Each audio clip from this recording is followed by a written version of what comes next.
எம்பெருமானி ஆத்ம பந்துக்களே ராமானுஜஸ்ய சரணோ சரணம் பிரவத்தே ஸ்ரீமதே ராமானுஜாய நமக. ஒரு பாடப்பாட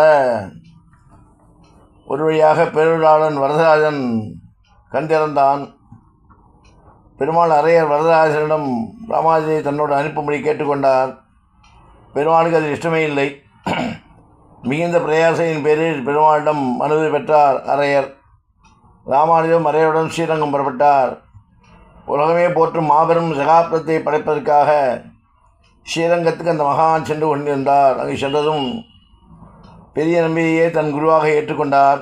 பெரிய நம்பிக்கு ராமானுஜம் மடம் வந்து சேர்ந்ததில் அவாதி மகிழ்ச்சி. தன் மகன் புண்டரிகாட்சரை ராமானுஜம் சீடராக்கினார் என்றால் அவர் மீது நம்பி வைத்திருந்த பாசத்திற்கு எல்லை கூறுவதற்கில்லை. இப்படி இருக்க ராமானுஜருக்கு தம்பி கோவிந்தாவை பற்றிய நினைவு வந்தது. இவர் ராமானுஜ சித்தி மகன். என்ன ஆயிற்று? ஏற்கனவே அந்த அறிந்த விஷயம்தானே.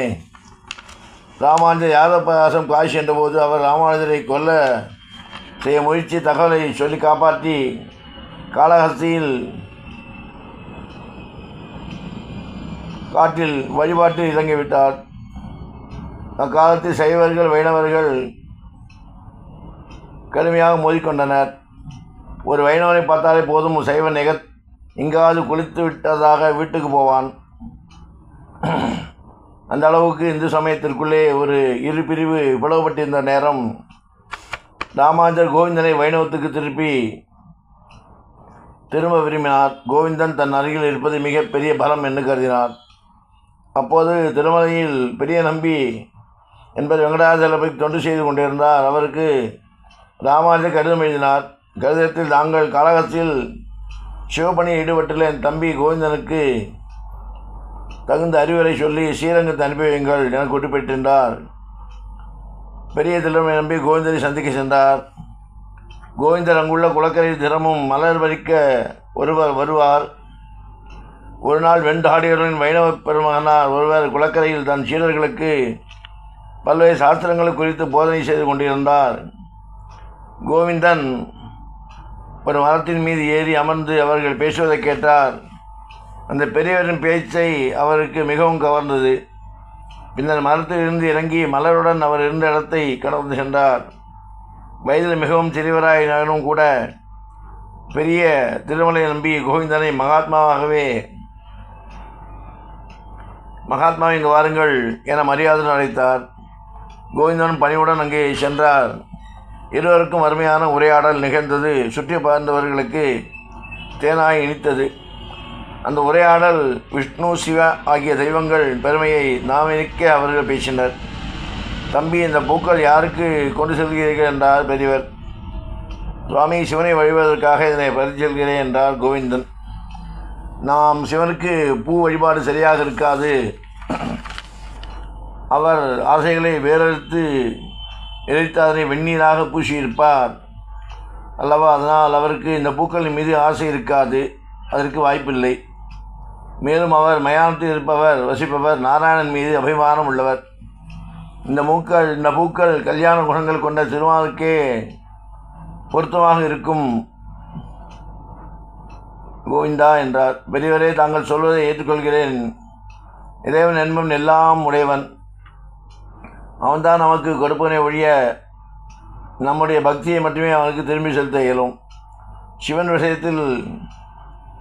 விஷயத்தை குறித்து உலகத்தை காத்தவர். விஷத்தை குறித்து அவருக்கு நாம் நன்றி சொல்லியாக வேண்டும். அதற்கு இந்த மலர்களும் தேவையில்லாமல் இருக்கலாம். வெறும் வணக்கம் மட்டுமே போதும். உள்ளத்திலிருந்து பக்தி பூக்களை சொரிந்தால் போதும். இருப்பினும் மலர் தூழி வழிபடும் சம்பிரதாயம் மூலம் பக்தி வளரும் என்று கருதுகிறேன். பெரியவர் நம்பி, நீங்கள் சொல்வது மிக மிக சரி. அறிஞர்கள் மட்டுமே இவ்வாறான கருத்துக்களை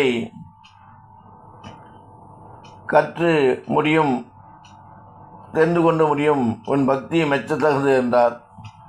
பகவான் ஹரி வாமன அவதாரத்தில் மகாபலியின் தான் என் அகந்தையை அடக்க வந்தவர்.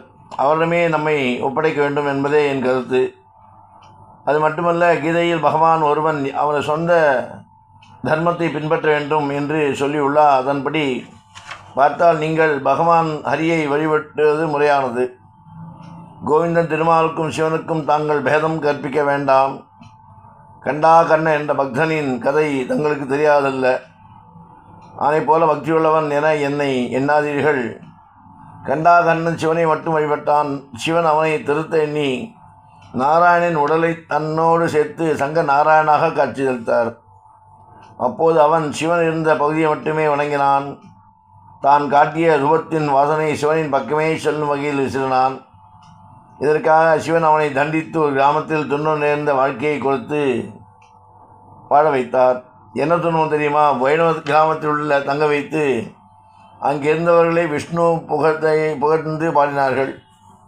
அப்போதும் திறந்தார் அவன் தன் காதுகளில் கண்டாவை கட்டிக்கொண்டு விஷ்ணு என்ற சப்தம் விழாமல் இருக்க அடித்துக்கொண்டே இருந்தானாம். இப்படியாக ஒரு சார்ந்த பக்தி தேவையில்லை என கருதுகிறேன். இப்படியாக அவர்களின் உரையாடல் தினமும் தொடர்ந்தது. பெரிய நம்பி கோவிந்தனை விழுவதாக இல்லை. இதன் தொடர்ச்சி நாளை பார்க்கலாம். சிவதே ராமானுஜாய நமக.